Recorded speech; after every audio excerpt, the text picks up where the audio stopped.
Hi, my name is Carrie Rogers Whitehead, and I am excited to present on a topic that's personal to me, gaming with your family. This webinar will be full of recommended video and board games, but we're also going to dive in a little more into the education side of things. This is, of course, a hot topic as this multi-billion-dollar industry continues to grow, and it comes into more and more of our living rooms. So I'm Carrie. I founded Digital Responsibility. We have free monthly webinars on a variety of different topics related to digital citizenship, and gaming is part of that too. Is terms of our digital wellness and how we collaborate. Gaming has a lot of great opportunities to build skills, but it's also something that we want to make sure that we can also encourage the skills of self-regulation too. So I love games. I said this is a little personal for me. Here's some pictures of some of my family. We have board games. We have Pokemon Go. You can see us in the picture doing some Pokemon Go. We do a lot of gaming parties, LAN nights with a bunch of people. We were playing Among Us in one of those pictures there too. So we love games in our home. It's a really wonderful way that we've been able to bond as a family and also build friendships, deepen friendships, and also learn a lot about each other and who we are.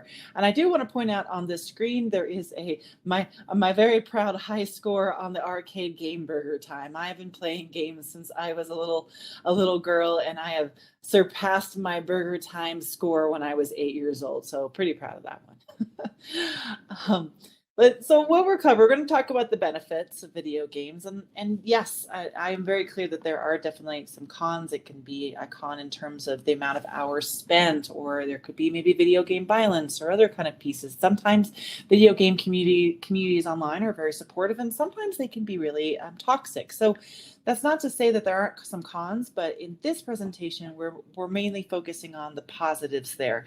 And then I'll show our favorite video games, resources, and then we'll move over to board games as well. And I hope we have a lot of followers. This is being taped without followers today, but I hope to have you share your favorites as well.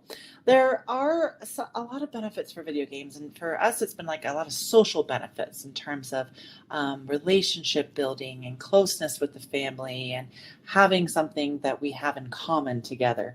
But let's talk about some of the research, and a lot of that early research still affects us today. So this is from a 1986 article that kind of spurred off a lot of video game research after that. What's interesting about video game research is that we are on our second generation of video game researchers now. It started in the late 70s, 80s. You see some of this trickling in because it was a very new thing. And now you have like people who were kids or not even born in those days that have become video game researchers over time. So you're seeing a little bit more of a nuance. So this one in particular made a causal link between video games and violence and aggression. But when you really dig deeper into it, and anyone who's played a video game can maybe recognize with this, sometimes games are frustrating. Sometimes you die in your game and you have to start all the way back to the beginning, or you try and try and try again and you just can't get it, or there's frustration. So what happened with this study, and what's also sometimes affected some of those early video games, is that there was a self-reporting of kids or whoever was playing the game, and they were frustrated, they were angry, maybe they even threw a controller across the room. But just because you maybe feel frustrated and angry in a game doesn't mean you take that into real life. So there was this causal link, which was more a correlationary link. And that's helpful to keep in mind when you look at video game research. It's just, and research and technology in general, my feelings in that snapshot of time doesn't necessarily mean that's going to be my behavior.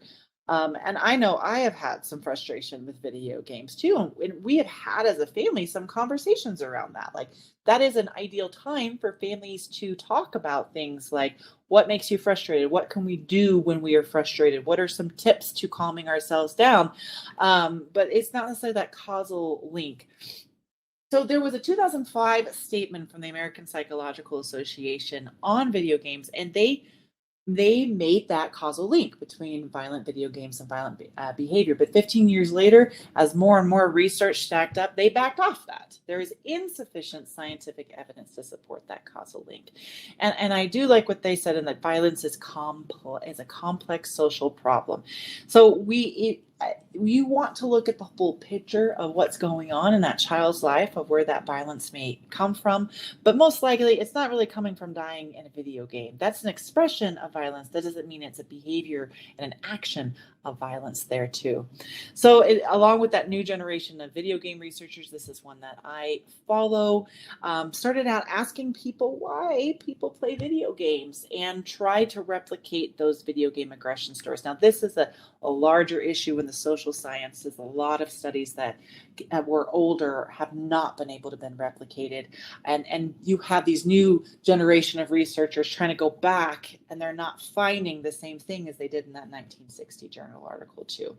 But yeah, there's a strong feelings on the subject. The tide is turning on this topic, that it actually can be a really positive thing. And this is from an article that he wrote on, he had a video game research piece that studied some pro-social games. One of them was Animal Crossing, and found some really good things that happened, especially during the pandemic. That was really a way to people that kept together. Animal Crossing got huge, where you're on an island, you're all sharing and everything there too.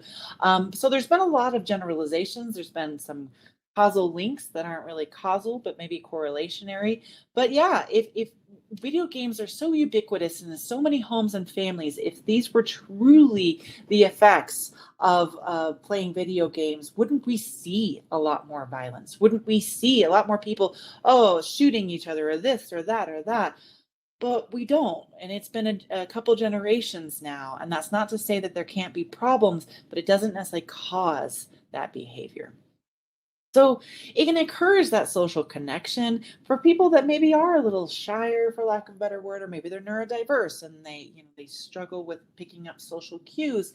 This can be a really safe third space. When I say third space, not your home, not your work, something in between is a third space. It's also a way to keep people together in a pandemic, or from far away, or during the summer. So this summer, my child has kept in touch with some of his friends through video games, where people are on vacations and running around, and school isn't there to keep the friends together. Great opportunity to encourage that social connection. But let's bring on the games. I am going to share our family's favorite video games, and so I should say, favorite games so far, because we keep learning and doing new ones. And some of these we play together, and some of these we might, participate in. One person plays and we watch and we talk and we participate in different ways. But these are some of our favorite games here. And we do a lot of co-op games. So there's a term called couch co-op, where you play locally. So co-op can mean I'm playing online with different people, but couch co-op is I'm playing with you next to the couch or in the same room. Sometimes they have split screens, so you can play on the same team together. So that's kind of fun. If you're familiar with Super Smash Brothers, which we don't play a lot of, but I know can be fun. That's kind of more, it can be couch co-op, or it can be just co-op. But we do a lot of couch co-op. They're a little harder to find than just co-op games, because if you have the internet connection, you can have a co-op game. But you can actually sort on Steam, which is a database of a whole bunch of games that you can download. Steam games can be on multiple platforms, but there's a tag you can search for on co-op together. And there are also mods or modifications on different games. So sometimes a game will come out, it gets really popular, and so people start adding their own modification. This is especially true in PC games. And so then maybe it only started single player, but then they added multiplayer function or whatever. So if you have a game you love, and maybe it was only single player, but it's still a popular game, you might want to go back and search and see if someone's added a mod to it. And then maybe you can play as a family. So those are a little bit about co-ops, and this is one of our favorite and frustrating games there too. There's Overcooked 1, Overcooked 2, and then the third one that just combines them and adds a bunch of DLC is like extended content and arcade style play. So you got to be very cooperative, because you have a dish to make and you have only so much time to do it, and you have a lot of obstacles in the way. So someone will be chopping, someone will be cooking, someone will be doing dishes. So when we've played this game, we have to we have to do a lot of like teamwork, and we have to like say, okay, what's the game plan for this particular level? And we have to work together, and we have to stay on task. And I won't lie, there's been some times that it's just been like, you want to throw up your hands, and you have to do it over and over and over again. But it can be very fun, and very, and Overcooked has inspired other types of games that are kind of like this cooking frenzy style that are fun. But Overcooked is one.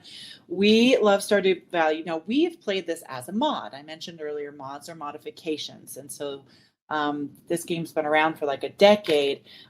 So you have all the fans that have just made their own modifications, and one of them is a split screen. So we play on a split screen on one TV, and we have probably played almost 200 hours of this as a family. This is like more long term. So like my Overcooked might be like a 3-minute level. We might just do a few little levels before we're all like, okay, we're tired. But this is a more relaxing game with farming, and you're gaining money, you're working together as a team. I have had so many financial literacy conversations around Stardew Valley that normally I wouldn't have. I'm like, hello, child, let's talk about budgeting.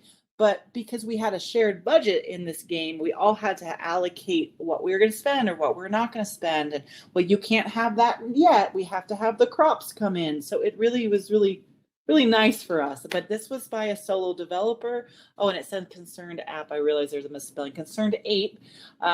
He is releasing another game soon. It's not going to start with co-op, but hopefully down the road it will be. But this is very fun. There are a lot of iterations of Stardew. So Stardew was one of like the earliest farming games, which spawned a lot of, just like Overcooked, replicators, people who recognize that, oh, people really like this relaxing game. And we definitely have. Now, moving out is a little bit more like Overcooked and not as chill and relaxing. So your job is to move items, like you're taking the items from the house and you're putting it onto a truck. And so there's like obstacles and you're moving around, but like you have to hold, like people have to coordinate together to hold a couch or throwing stuff on there. It is very fun and family friendly. I think it's a little easier than Overcooked. You don't have to be like, you do tomatoes, you do soups, you do dishwashers. Now this. It's a little less frenzied, but it's still kind of fun. This one is Catastronauts, which I think is a little more. If I was going to put like stress levels, I put Overcooked here and I put Catastronauts underneath it, because you have this much time to.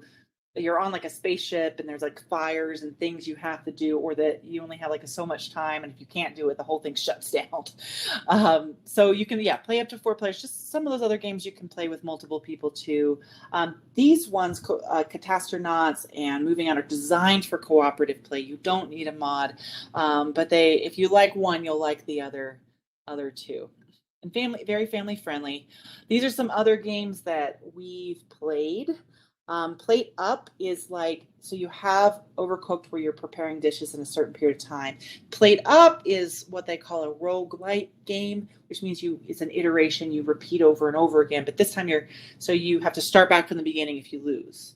But maybe you get an extra thing the next time you do it. So you're cleaning up things, you're serving meals, you're preparing the food, but you're also gaining money, and you build a franchise. So your goal is to like create your own restaurant and put on a franchise, and it has a little more strategy of like, what are we going to spend our money on? Who does this area? It's like it's got a server element to it that is a little more cooperative play. You can play Ratchet and Clank as part of a longer series. This is the latest one that came out that's really fun, that can be played with 2 or more people. And then Trine, I guess maybe I should put Trine up there with Catastronauts and Level of Frustration. You have 3 characters. They all have their strengths and weaknesses. So you've got the knight that's the battler, you've got the wizard that moves things around, and you've got like kind of the thief that is agile, and you have to work together to get through puzzles and other activities. We have had some frustration with that game that has made us laugh, so we're crying. But there are 4, and the 5th one will be released later this year. The Trine series, it's very family friendly fantasy. You can do even 1 level in just like a sitting there too, just like most of these games except Stardew. Well, you could just do a day of Stardew, a day in the farm, and be done if you wanted to be less time together as a family. So these are some of my family friendly honorable mentions on there. And where we find out all this, a lot of it's just word of mouth, a lot of things that I'll see on Steam. They'll have like recommendations if you log in there. But we also do game reviews. I'll promote Digital Responsibilities game reviews here. We're not doing the videos as much. It was kind of time consuming. We got focused on other things like, doing family stuff. But we do have a blog archive and suggestions of good family friendly games that you might like. You can look up game ratings on the ESRB, and then Common Sense. I think of all the places in terms of family friendly reviews, that's a good place to go for some of those video games. And so I love video games, but we also play a lot of board games. And I don't know if y'all realize, but we're like in this like golden age of board games that we have been since the 2000s. So you didn't have as many. There's just been an explosion of board games and more people getting into them. And they grew again during the pandemic as more people bought board games. There's even more board game cafes and board game awards and board game podcasts and YouTube channels. So you can dive in deep. Now, this is our family's favorite board games, and these are family friendly ones. And I've had some of them maybe a little older, some of them a little younger, but I hope that maybe you find one or two that you like. One of them is Citadels. It's been out for a little bit there, but I like deceptively simple games that you are getting like points, you're building things, you're building your citadels, and you're doing that through cards and strategy and luck. So it's like the box is like this big, you can play a game pretty quickly, and even the younger players can figure it out fast. It's one of those games you can just get up and go, and I love both. I like games you can get up and go, and I like games that take 2 hours to explain. But if you have kids, you kind of want the get up and go games. So these games that I'm suggesting are a little quicker to grasp and understand and start playing. This is another one, Get Up and Go, Love Letter. This is the game I really the game our kid wins the most at. He is very proud of beating us at Love Letter. It doesn't have anything to do with a love letter or romance or anything. It's just that you are trying to deliver a love letter to the princess, and you have all these different characters in the court, and each character has their own strengths and weaknesses, and you're trying to play these ones and play off the other cards, and you can play the rounds pretty quick. So you're just like kind of getting people out with the different skill sets there too. So strategy, there's a bit of deception. You don't want them to know what you have. But yes, just another deceptively simple game of deception there. Agricola. So if you like Settlers of Catan, this is, I'd say, a step up in terms of strategy and a little more complication, but still very family friendly and easy to understand and quick to move. It's and Catan is the same way. It's like you only have so many turns, and you really have to maximize your turn with these resources. A lot of that resource management as you build and get points. So that's the best way I would describe Agricola. It's all about a farm. They have expansions on this, so you can keep playing and making it even more complicated too. Seven Wonders is another fun one. It has several expansions as well. You all get an ancient wonder, and every ancient wonder has its own way of getting points and collecting cards and sets. So you're trying to play off the other cards. You're trying to get some lucky draws in here, and you're trying to maximize how many points you can get in a limited number of turns there too. So 45 minutes or less, you can get it going. And these are some honorable mentions. If you have a little one, maybe like even I say like 5 to 10, 5 to 12, that's not really ready for Dungeons and Dragons, because that can get pretty complicated.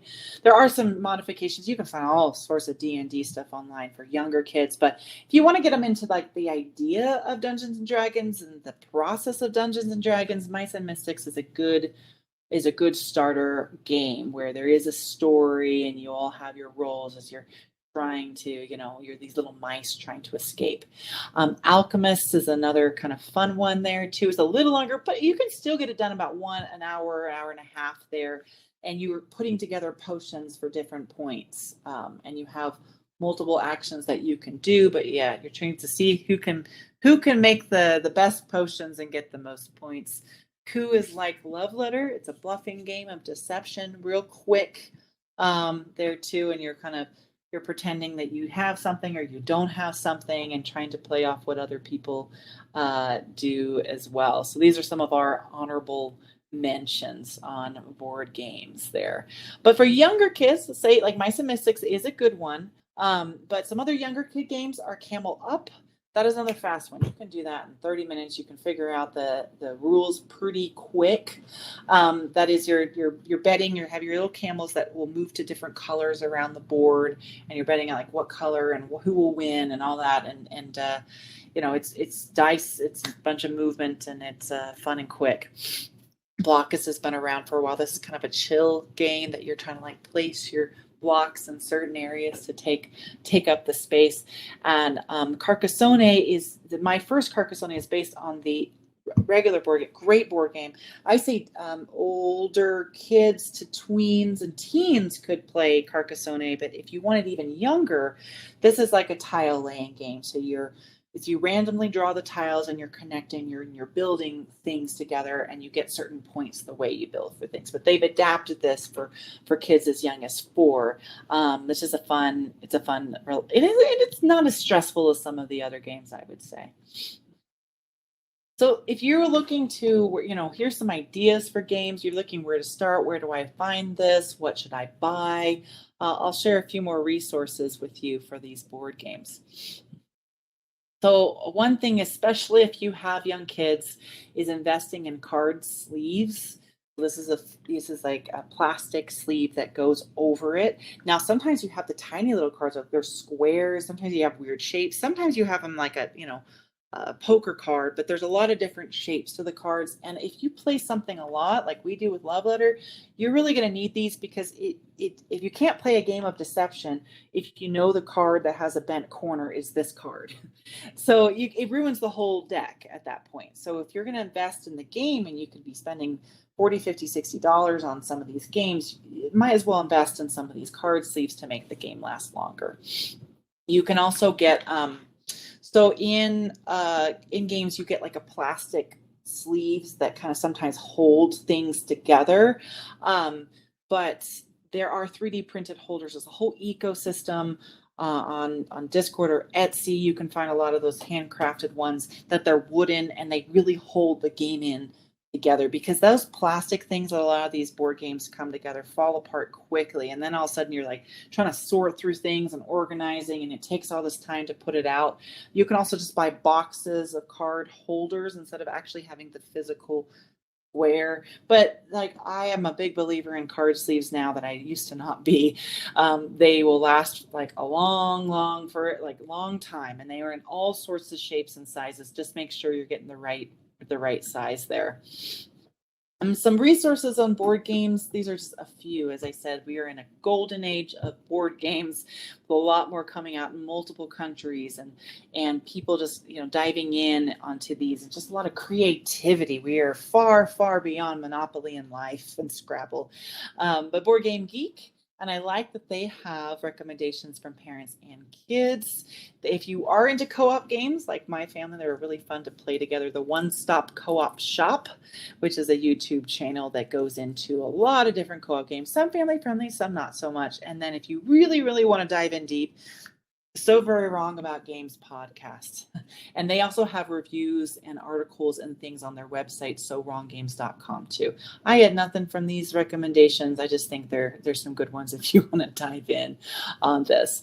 But I continue to play new games and do new things. But if you want to dive into some more topics, our next topic is on family history. Like, how do we, just usually use these digital resources to find out more about your family. And when you get your family together, play some games with them too. So happy to keep in touch. As I mentioned earlier, we have video game reviews on our digital-parenting.com website that we encourage you to check out. Please keep in touch, and I appreciate your attention and hope you have a wonderful day.